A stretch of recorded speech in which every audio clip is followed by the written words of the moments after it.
Hey besties, welcome back to my channel and happy Friday. I'm so excited I don't know if I'm going to call this a series, but in today's video I would be answering the frequently asked questions from you all. I've gotten like a tons of questions on studying abroad, and I decided to dedicate. I don't know if I'm going to continue it as a series. If I have more questions, then I'm going to continue it as a series. But I decided to, just do a particular video dedicated to like the questions people frequently ask me in my DM. So in today's video, I can't wait to share. I can't wait to give you tips, and I cannot wait to provide you answers to all the questions that you've been asking me. So make sure to hit that subscribe button so that you don't miss out on any of my videos. So turn on the post notification so that you do not miss out. And without any further ado, we will jump right into the video. So I have a list of questions here, and the first one says, what is the best time to start applying to US schools? And I think this is a great question, because ideally you should start applying, you should start your application about a year in advance. And what that means is that, like, for instance, if you are applying for fall 2025, you should have started your application, because most US universities actually have their deadline for fall in most of them. Now, I'm not saying all of them, but most of them always have their deadline in December or in January. So if you are aiming to start in fall 2025, I think by now you should have all your documents together and you should start applying. So you can start researching program. You can start, I feel like it's already too late to start preparing for standardized tests right now, but if you're applying for the spring 2026, maybe you can start preparing for your standardized test so that you give yourself time. If standardized test is required, let me add that, so that you give yourself time to perfect your application, and then you can reduce like that last minute stress. So I would tell you, if the schools that you've identified, if their deadline is by December 1, I expect that latest by November 31, you already submitted all your application. Some of you might wait till December 1 just to make sure that you are not in a rush. Just make sure that you are providing all your documents. Now, the number 2 questions I received is, how many schools should I apply to? And this is the question that I get more often. I would say that the number of schools you apply to is dependent on your budget. However, I would recommend that you apply to at least 3 schools. Make sure you're applying to more than 1 school. And I'll tell you to choose, to mix your schools. If, for instance, probably you're this type of person that you like the Ivy League schools, I would also tell you to have safe options to add safe options to your school. And basically, also, it's not even just about Ivy League. There are some schools that are highly ranked in your program, particularly for people that are applying for graduate program. There are some schools that are highly ranked in your program. As much as you are picking those top schools, also make sure that you are applying to safe schools. Schools literally say, it doesn't mean that the school is not good. It just means that you are very confident that you will get accepted in this school, because of their requirements, and also probably because of the range that they fall on the is it accreditation, or what am I going to call it? So as best as possible, I tell people, even if you have the greatest of the greatest profile, make sure you always have safe schools on your list. But to answer your question, I would say apply to at least 3 schools. And if you cannot apply to at least 3 schools, just make sure that you're applying to more than 1 university. The next question is, how do I prepare for my visa interview?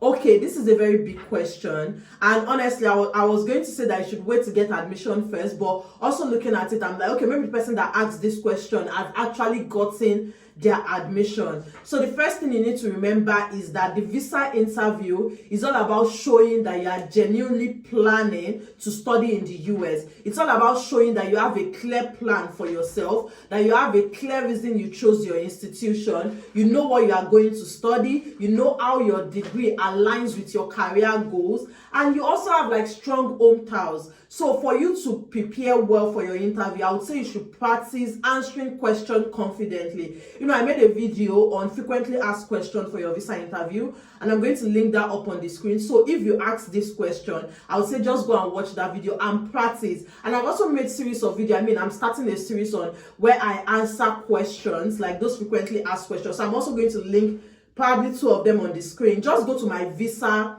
application playlist, and I'm sure that you would find that helpful. Also, make sure that you are staying calm, make sure that you are staying confident.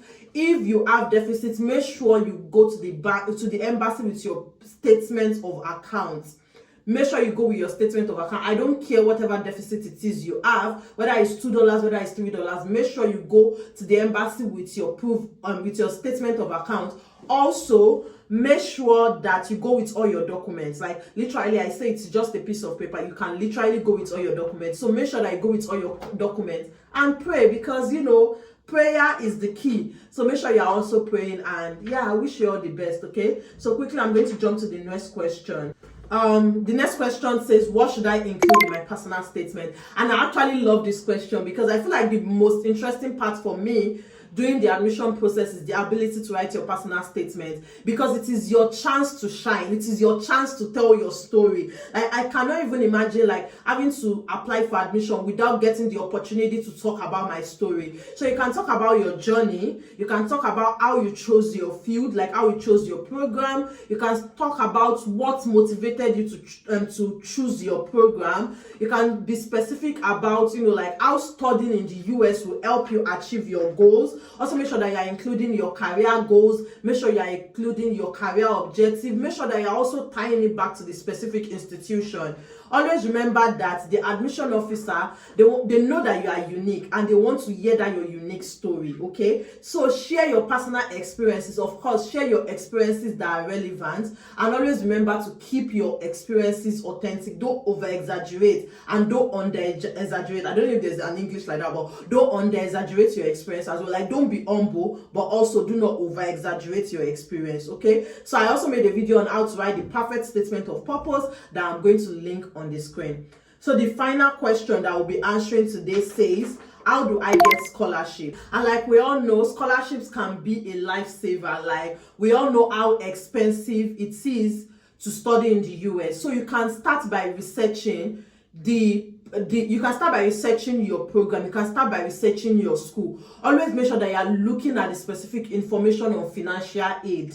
Make sure that is important. I also made a video that I'm going to link on the screen. Make sure that you are looking at the specific instruction about financial aid, because that is very important. Also, like, there are different ways you can get scholarship. You can look for external scholarship. Like, I know Education USA has like a scholarship.